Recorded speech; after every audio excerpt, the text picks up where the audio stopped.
from Mikey Fan. Will the Cardinals pay or trade Kyler Murray? That's the problem, isn't it? Kyler wants to get paid now. He's watching Deshaun Watson get the bag. He's watching Josh Allen get the bag. He's watching Matthew Stafford, etc. He goes, I want that too.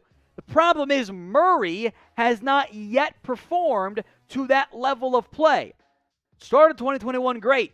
Really struggled down the stretch. But there are teams who would desperately love to add Kyler Murray. Some potential fits. The Steelers, yeah, they signed Mitch Trubisky. They've been linked to QBs. They draft somebody. Hurts, not Murray, I don't think, upside or current-wise, so Philadelphia. The Giants would have their franchise QB. The Saints now have 2 first-rounders. Carolina is in dire straits for QB help. Tennessee could go full-fledged. Matt Stafford, Jared Goff. Seattle could get a new QB. The Lions, at some level, there's only like 10 teams that like you would know for a fact would not have interest in Kyler Murray. Maybe it's more like 12, but there would be a lot of interest. Arizona, they didn't extend their GM head coach. Can't bring in a new QB. He's got to be your guy, or I think that regime is getting fired. So what would you do if you're the Cardinals with Kyler Murray? Type T for trade him, sell him while his value is highest. Type W for we're going to wait him out and maybe pay him next year.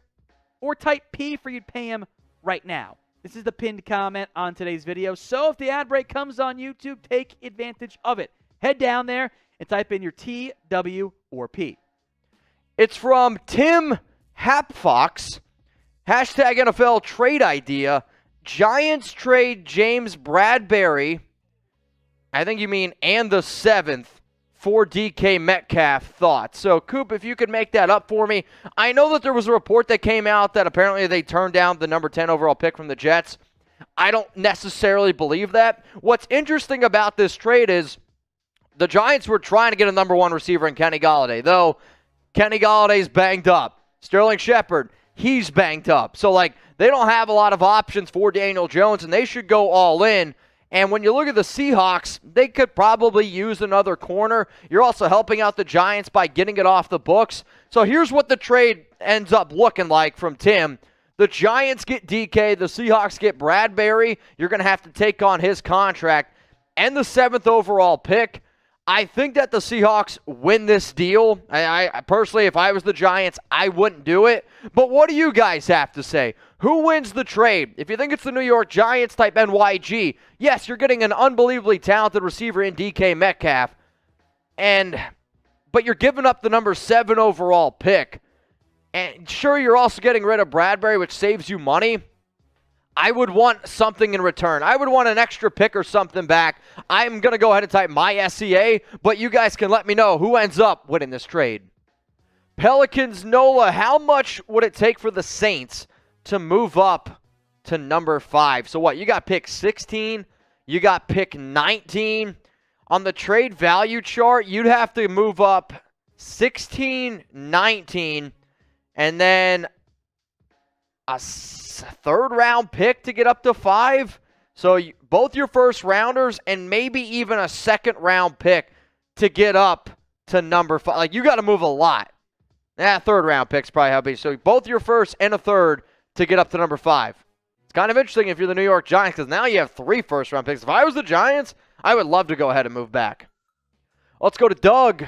If the Steelers have a quarterback they love, what pick do you think they have to trade up to, and how much would they have to give up to get them? So right now the Pittsburgh Steelers, they're at pick 20, and it's kind of cool because last year the Chicago Bears, they were at pick 20. They traded up a lot of picks to get Justin Fields. So probably if the Steelers want to get up to 5, you're probably going to have to give up your first-round pick this year, your first-round pick next year, and let's say a 2nd and a 4th. So, Coop, if you could cook that up for me, that way we can see what it looks like. I mean, maybe you go that far for Malik Willis. He's probably the only quarterback that I could see them giving up that much for. And then Kenny Pickett, obviously, with his connections with Pittsburgh, could be interesting on top of that. But, man, I mean, if I was the Giants, I would do it because you also have the number 7 overall pick. So here's what the trade ends up looking like if they wanted to move up to number 5. This is what I believe they'd have to give up. So the Giants get the first-round pick this year, 20 overall. They also get to keep their 7th round pick. the 2023 first-round pick, a second at 52, and then their fourth-round pick is 138 overall. The Steelers then would move up to number 5, jumping the Panthers, jumping the Atlanta Falcons to take a quarterback, and the only way I'm giving up that much draft pick capital is, honestly, man, for Malik Willis. So who wins this trade here? What do y'all think? Type NYG for the New York Giants, or do you think the Pittsburgh Steelers end up winning this deal? If Pittsburgh has their heart set on a quarterback, then sure, you go ahead and you do it. I think the New York Giants, they'll win this deal because there's not a quarterback in this year's draft that I'm giving up this much draft capital for. Alex Alay, why is Kayvon Thibodeaux falling down boards? It's a good question. I will not speak for myself because I like Thibodeaux a lot. I want to make that clear. But the reports and buzz and whispers and claims out there are kind of as follows here. He's not a great bender. It's true. He doesn't have great bend. He's not a great athlete. False. Not as big as we thought. Kind of true. But also, like, you should have known that because the numbers were out there for a while here, like from a team perspective. He's got an ego. Sure. But also, like, you know, he's a top 10 pick. Like, of course he has an ego. It's not a bad thing. He's got focus issues. He cares about his brand. And that's what annoys me the most. This, like, Thibodeaux doesn't love football. We've heard that before with other top Oregon prospects. Justin Herbert doesn't love football. He's too smart. Real thing. Penei Sewell, immature with no specifications as to why. That narrative happens a lot with Oregon guys. And it's 0 for 2 with Sewell and Herbert so far. And I don't get why that happens just for them. Doesn't make any sense. And it's really weird to see the Thibodeaux cares too much about his brand when Aiden Hutchinson has a show already with PFF. Like, that narrative disconnect doesn't make sense to me. It's really weird. I think Thibodeaux should probably pick number 2. If I were the Lions and I missed out on Hamilton, I'm not going to go safety in round 1, which, okay, I get positional value. I would take Thibodeaux. The Texans at 3. The Jets at 4. The Giants at 5. Should all strongly consider Kayvon Thibodeaux. The Giants 7. Falcons 8. Seahawks 9. If he gets out of the top 10, maybe then the NFL is right. Maybe then there is the real stuff. They're concerned about a Justin Gilbert all over again. For you Browns fans, you know that one. And maybe we're wrong. It's tough to know, but NFL isn't always right on those things. And it's just, the narrative is weird for around Kayvon Thibodeaux, especially with the Oregon stuff being similar in the past. And I like him a lot. Top 5 guy for me. I take him in a heartbeat. So what do you think? Who will draft Kayvon Thibodeaux this year? Pin comment on today's video. The ad break comes. You know the drill. Head down there. Let me know who you think will draft Kayvon Thibodeaux in round 1 of this year's class. Andrew Temple, do you think that the way things are going right now when teams don't have the money to pay big players, they just get traded off? So it's not they don't have the money. The Packers wanted to pay Devontae Adams. The Chiefs could have paid Tyreek Hill. They could have paid Amari Cooper. It was that they didn't think the value was right. And in general, that is what teams should do. If you're not going to pay somebody and somebody else will, then trade them and get something back. So I think that is the way things are going, and frankly, it's the way they've gone before. Teams are just a bit more aggressive in trading for those guys than what they might have been in the past. Cameron Christie, what are good fits for Devin Lloyd? I think Lloyd, to an extent, is kind of like there isn't a scheme he doesn't fit in. 6'3-ish, 237, long arms, not elite 40, but his testing overall was still good. Special teams value, there's good instincts, 2-year captain, he can cover, he can run, he can blitz a little bit. Like, those are all things you want. I got a first-round grade on him. So if you're going to go linebacker in round 1, I think teams like the Patriots could start to make sense at that point. Eagles never go linebacker round 1, but maybe. The Commanders could be a dark horse at number 11, as weird as that sounds with all their linebacker investment there. If the Giants go back up in round 1, they could make sense. Chargers, dark horse, fit for linebacker after losing Kaiser White. Maybe Packers. Dallas is a fit there. Titans, I know people link the Tennessee Titans to a linebacker, but I don't think it's that big of a need for them. The Lions, I think, worst case. I would be shook if Devin Lloyd doesn't go round 1. All right, so out of the 4 teams that y'all see on screen right now, who ends up this 2022 season with the most wins? If you think it's the Tennessee Titans, I want you to go ahead and type TEN. Baltimore Ravens, BAL. Seattle Seahawks, SEA. The Pittsburgh Steelers, type PIT.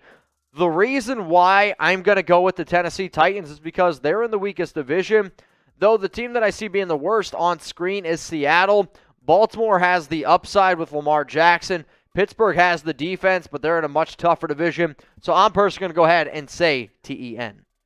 Fishing Life, Mike, what up, my dude? Who do you think will be the surprise player to fall out of the first round? Good question. Surprise player to fall out of the first round. This might be an unpopular opinion. I'm going to go with Drake London, the receiver from USC. He's really talented, but has already had some injury issues that I know some NFL scouts are a little bit weary about. So if I know some of these other wide receivers are really talented and I could take them in the first round, I'll say Drake London, but that would be a big-time surprise. From Felix Chill Videos, who is the best receiver outside of round 1? I don't think George Pickens goes round 1, but that's a really good football player. And it's kind of like receiver Derek Stingley, where had the career been flipped, he'd be in that top, I think, 15, top 20 conversation. I love his attitude, by the way. He's such a bully out there in a good way, I mean. So I like Pickens a lot there. I'm a big Alec Pierce fan, who I know will be there in round 2 and maybe round 3. I think those are 2 names. I think guys like a Christian Watson, a Jahan Dotson, Sky Moore are maybe better guys, but I think they have a better chance of going round 1 than George Pickens does. Now, if you want daily NFL videos and the 2022 NFL Draft Live, you're at the right spot. Hit that big red button and subscribe, youtube.com/chatsportstv. NFL Daily is now also on Rumble. Exclusive content, more videos, and of course stuff we post here on YouTube is also available on Rumble. We try to dominate that platform. Rumble.com/NFL Daily. DG Sports Talk, are y'all hiring? That is above my pay grade, my friend. But to answer your question on Pierre Strong, I just finished him up the other night, so let me read off from my scouting report here. Pierre Strong, 5'11" and change, 202, zone rushing scheme, sleeper. I wish he played FBS. But he tested great with elite production at South Dakota State. Made some guys miss. Big play threat, 10 rush touchdowns of 50-plus yards. Drops are an issue, and they were an issue at South Dakota State for this past year against just 22 catches. I think he's a bit more like build-up straight line speed than big-time explosion, which is probably fine.